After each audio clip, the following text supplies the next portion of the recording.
All right, let's talk about something we all think we know pretty well, our own nose. But what if I told you it's hiding some absolutely wild secrets? Today, we're going to uncover the surprisingly complex story behind why your nose gets stuffy and why, honestly, it seems to have a mind of its own. I mean, you know the feeling, right? You're trying to sleep and suddenly, bam, you can only breathe out of one nostril. And then like magic, it swaps to the other side. Or how about this one? You feel perfectly fine all day, but the second your head hits that pillow, you're totally plugged up. Well, guess what? Those aren't just random, annoying things that happen. They're actually clues. Clues to a hidden biological world we are about to dive into. Okay, so clue number one is this. Your nose is anything but a simple tube. It is actually running on a secret automatic schedule that most of us never ever notice. That is, until something goes wrong. So get this, inside your nose, you have these things called turbinates, and they're basically, well, they're like little inflatable pillows. They're filled with this special tissue that can swell up with blood or shrink back down, all on a set schedule, without you even having to think about it. And this whole swelling and shrinking thing, it actually has a name. It's called the nasal cycle. See, your body is smart. It intentionally clogs up one nostril for a few hours to give it a break, while the other side does all the heavy lifting of breathing. And then it switches. This is a completely normal, totally healthy process, and it's the reason why your congestion can feel like it's playing ping pong from one side to the other. So, what's in the driver's seat for this cycle? It's your autonomic nervous system, the part of you that runs on autopilot. You've got two modes, right? Fight or flight and rest and digest. When you're in fight or flight mode, your body wants maximum airflow, so those tissues shrink and your nose opens right up. But when it's time to rest and digest, the opposite happens. They swell up and you feel more congested. It is this constant, incredible balancing act happening all the time. Okay, so that's the cycle, but that's only part of the story. The second huge piece of this puzzle is understanding that your nose is basically a frontline soldier for your immune system. Yeah, seriously. Just think of the lining of your nose, that soft tissue inside, as this super high-tech alarm system. It's like a security guard on constant alert, scanning every single breath you take for any signs of an intruder. So what exactly is this alarm system looking for? Well, it's on the lookout for two main types of trouble signals. First, you've got things called PAMPs. You can just think of these as the fingerprints left behind by microbes, bacteria, viruses, that kind of stuff.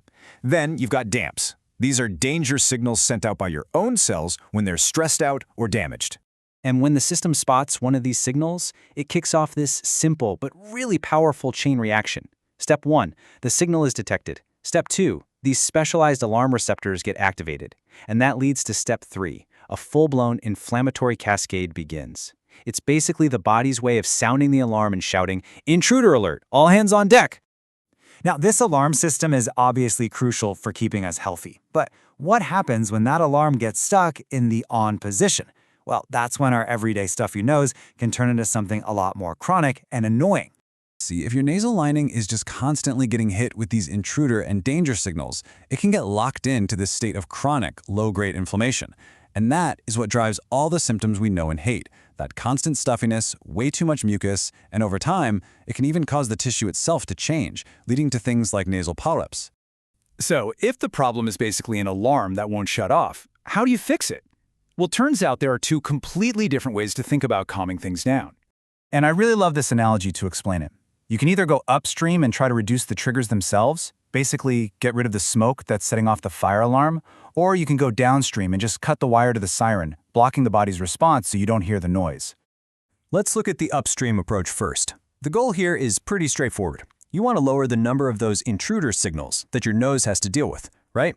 Less smoke means the alarm is way less likely to go off. So how do you actually do that? Well, local therapies are a perfect example. You have products that use a substance to help break up microbes and their sticky biofilms, which basically lowers the microbial load in your nose. Then you have others that use something called xylitol, which makes it harder for bacteria to hang on and helps your nose clear itself out better. Both of these are designed to reduce those smoke signals. Okay, now for the other strategy, going downstream. With this one, we're not even trying to get rid of the smoke. Instead, we're totally focused on just disabling the siren so it doesn't make so much noise. And this is where you see things like systemic drugs, often called biologics.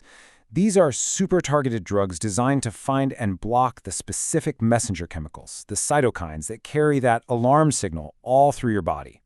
So, and this is the key takeaway here. The trigger might still be there, but these drugs stop your body from going into full-on panic mode about it. Okay, with all of that under our belts, let's circle all the way back to that original mystery. Why, oh why, does congestion get so much worse at night? The answer is so cool because it brings everything we've just talked about together. Okay, here it is. This is the big aha moment. Remember that rest and digest signal that causes just a little bit of swelling as part of the normal nasal cycle?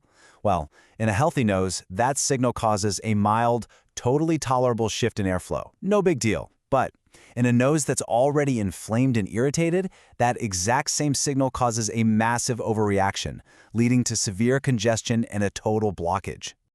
So you see, the problem isn't sleep itself. The problem is that the chronically inflamed tissue is already on a hair trigger. It's primed to overreact.